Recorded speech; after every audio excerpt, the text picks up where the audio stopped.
On a beaucoup entendu dire que le nouvel iPhone 16 était décevant. Pas de grosses nouveautés, pas vraiment de nouveau design et un prix toujours aussi élevé. Pourtant, il y a une fonction, un détail discret dont on a peu parlé qui pour moi justifie à lui seul l'achat de ce téléphone. Et c'est de ça dont on va parler aujourd'hui. Mais d'abord, j'aimerais qu'on réalise un truc. Les smartphones ont atteint un niveau de sophistication inouï. Il y a à peine 20 ans, pour faire ce qu'on peut faire avec un iPhone, il nous aurait fallu un téléphone portable, un appareil photo, un caméscope, un carnet de notes, des livrets des journaux, une télévision, un ordinateur, un dictaphone, des plans papier, un baladeur, un portefeuille et une montre. Et tout ça tient dans un appareil de 6 mm qui se connecte à des satellites, se recharge en 30 minutes et tient dans la paume de la main. Alors oui, c'est vrai, l'innovation a ralenti et Apple peut pas proposer des nouveautés révolutionnaires chaque année. Mais c'est la somme des petits raffinements, des ajouts discrets qui font que l'iPhone est un excellent téléphone et s'améliore chaque année. Le cru 2024 ne fait pas exception et dans cette vidéo, je vais te partager la petite fonction qui est passée inaperçue mais qui moi m'a convaincu d'acheter ce téléphone.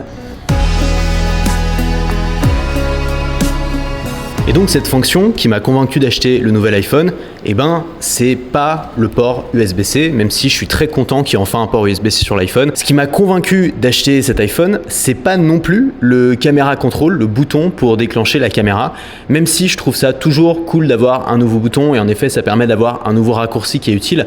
Je suis pas fan de l'exécution, je trouve que c'est confus, j'arrive pas à m'y faire, j'appuie pas assez fort pour prendre des photos et puis parfois je prends des photos sans faire exprès, donc je suis content qu'il soit là, mais pour moi c'est pas game changer. Non, ce qui m'a convaincu d'acheter cet iPhone, c'est pas non plus Apple Intelligence. Même si je trouve ça génial qu'Apple a mis le pied dans l'IA, le fait que ce soit pas encore sorti en France et que ça mettra probablement encore des mois avant de sortir, ça perd évidemment tout son intérêt et donc ça sert à rien d'acheter un téléphone dont tu pourras pas utiliser la principale fonction avant plusieurs mois. Évidemment, il y a d'autres fonctions intéressantes dans ce nouvel iPhone. On peut filmer en 4K 120 images par seconde.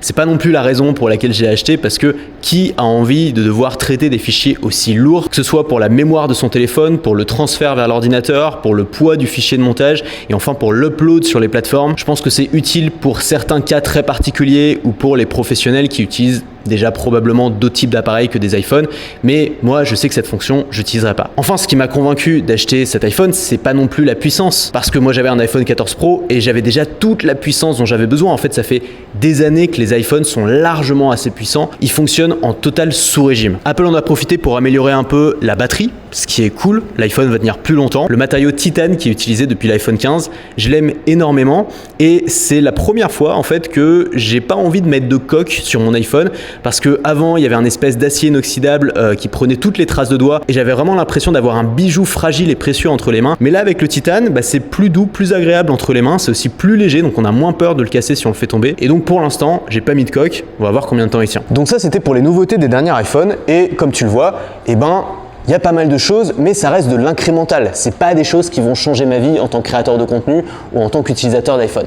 Par contre, il y a une chose qui va tout changer pour moi, et cette chose-là, j'aurais te la présenter tout de suite. Et pour ça, je vais éteindre ma caméra et je vais commencer à me filmer avec mon iPhone. Alors il fait très chaud ici à Détroit, et donc j'ai dû allumer la clim dans le loft que j'ai loué. Et comme tu l'entends, c'est pas forcément très agréable quand tu fais de la vidéo d'avoir la clim comme ça en bruit de fond. Le truc, c'est qu'avec la sortie de ce nouvel iPhone, Apple a présenté une nouvelle fonctionnalité qui s'appelle Audio Mix. Et je voudrais te montrer tout de suite ce que tu peux faire avec cette fonctionnalité. Voilà. Alors là, je viens pas d'éteindre la clim, j'ai simplement activé la fonctionnalité studio qui isole ma voix comme si j'étais dans un studio de podcast et qui donne le sentiment que j'ai un micro juste devant ma bouche, même si l'iPhone est loin devant moi. Le mieux pour te montrer ça, c'est d'aller un peu dehors, au milieu des voitures, et de te faire une démonstration.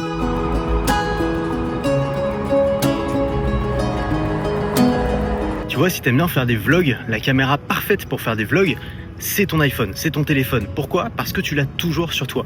Et par définition, un vlog, ça doit être spontané, c'est quelque chose qui te suit au cours de ta journée. Et le seul appareil qui va te suivre, quoi qu'il arrive au cours de ta journée, ce sera ton téléphone. Le problème, c'est que jusqu'à aujourd'hui, le téléphone, et l'iPhone notamment, était mauvais pour enregistrer des vlogs. Et s'il était mauvais pour le vlog, c'est à cause d'une chose, c'est que le micro était pourri. Et ce qui était très frustrant, c'est que d'année en année, ils continuaient à améliorer la qualité de leur appareil photo et on se retrouvait avec des qualités qui étaient géniales en fait. On pouvait carrément vlogger avec son iPhone sans aucun problème, sauf que le micro, il n'a pas évolué toutes ces années ou très peu.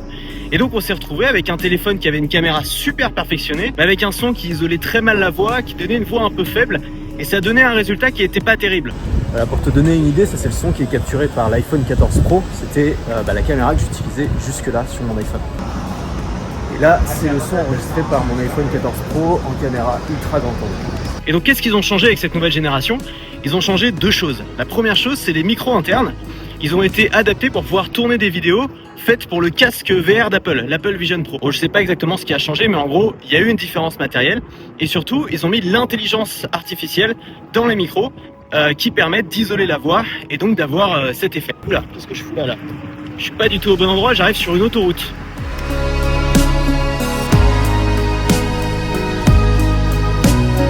Voilà, là je suis passé en caméra frontale. Évidemment la qualité d'image est un peu moins bonne, mais au niveau du son, je pense que ça change pas grand chose. Et donc le problème que j'avais avant, c'est que quand je voulais faire des vlogs, si je voulais me filmer avec mon iPhone, il fallait que j'emporte soit un petit micro cravate que je branchais sur mon iPhone, soit un micro canon que je branchais sur mon iPhone, mais dans tous les cas, il fallait que j'y pense à l'avance. Et donc ça perdait tout le côté spontané du vlog. Regarde-moi ce putain de coucher de soleil. Alors je suis un peu emmerdé parce que je voulais te faire la démo dans un environnement bruyant. Mais j'arrive pas à trouver un environnement bruyant à Détroit pour la raison simple que cette ville est vide. Il y a personne dans cette ville. Bon là avec la cascade c'est assez bruyant et C'est sûr que si j'avais filmé ça avec l'iPhone que j'avais avant, avec le 14 Pro, j'aurais eu un son absolument pourri. Ma voix aurait été couverte par la cascade et ça aurait été très compliqué de faire une vidéo audible tout simplement. Alors ce qu'il faut savoir avec cette fonction mix audio, c'est que par défaut, elle est désactivée. Là, le son que tu entends, c'est le mix audio qui est désactivé. Et en fait, ce qu'il faut faire si on veut l'activer, c'est après avoir tourné la vidéo, tu vas dans les réglages, tu cliques sur mix audio et là, tu as le choix entre 3 mix différents. Là par exemple, c'est la fonction dans le cadre qui est activée. J'ai un environnement qui est assez bruyant avec la fontaine, mais comme tu vois, on m'entend très bien. Là, je suis à peu près à 50 cm de la caméra. Si je m'éloigne, là, je suis à peu près à 1,50 m, 2 mètres, 3 mètres de la caméra. Je sais pas à quel point on m'entend, c'est à toi de me dire. Mais dans tous les cas, ce qui est sûr, c'est que c'est bien meilleur que ce qu'on avait avant. Le deuxième mode, c'est le mode studio. Ce mode-là, il est censé reproduire les conditions qu'on a dans un studio d'enregistrement. Pour un podcast, par exemple, quand on a le micro proche de la bouche. Voilà, donc là je suis en mode studio, à peu près 50 cm de la caméra. Là je suis toujours en mode studio, mais cette fois-ci à 1 mètre de la caméra. Et je continue à me reculer, là je suis à peu près 2 mètres de la caméra et maintenant à 3 mètres de la caméra. Bon évidemment, on va pas avoir un son aussi cristallin que si j'avais un micro de podcast juste devant moi.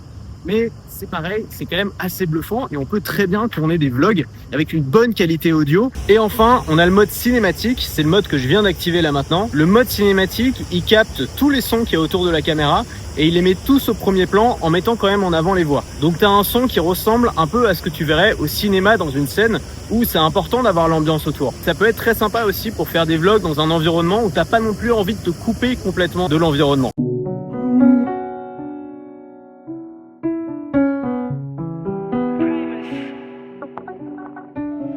Voilà, c'est tout ce que j'avais à dire sur cet iPhone. Je suis parti pour un tour du monde de 6 mois. C'est ma première semaine et j'ai commencé par l'Amérique du Nord. Je vais descendre avec le soleil et si tu as envie de suivre un petit peu mes aventures, je t'invite à me suivre sur Instagram. Je poste des stories tous les jours. Et je t'invite aussi à t'abonner à cette chaîne puisque je continue à faire des vidéos. J'ai pas vraiment de thématique. Moi, je parle de tout ce qui touche à la liberté. Et je suis content parce qu'on vient de dépasser les 200 000 abonnés. Il y a la chaîne qui est en train de décoller en ce moment. Ça me fait très plaisir. Donc bonjour à tous les nouveaux.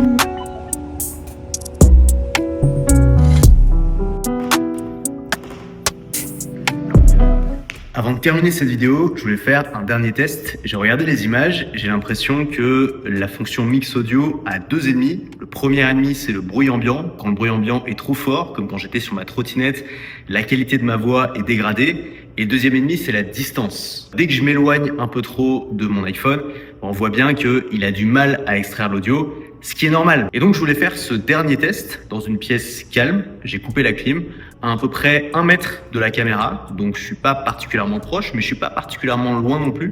Finalement, c'est la distance à laquelle je serais si je voulais faire une vidéo YouTube où je parle. Et donc, le but, c'était de voir si, en fait, on pouvait envisager, peut-être plus tard, peut-être avec les prochaines générations, pour l'instant, c'est encore imparfait, mais si on pouvait envisager d'enregistrer des vidéos pour les réseaux sociaux sans avoir besoin de micro externe, simplement en utilisant cette fonction dans une pièce calme avec mon iPhone qui est à 1 mètre de moi. Je te laisse juger de la qualité audio. Dis-moi en commentaire ce que t'en penses. Si tu trouves que c'est satisfaisant, finalement, c'est quand même assez bluffant. Pour quelqu'un qui a testé tous les micros possibles et inimaginables sur ma chaîne YouTube, Peut-être que j'ai finalement trouvé le micro parfait et peut-être que le micro parfait, c'est de ne pas avoir de micro et simplement utiliser le micro de mon iPhone 16 Pro. J'espère que cette vidéo t'a plu. On se retrouve dans la prochaine. Ciao.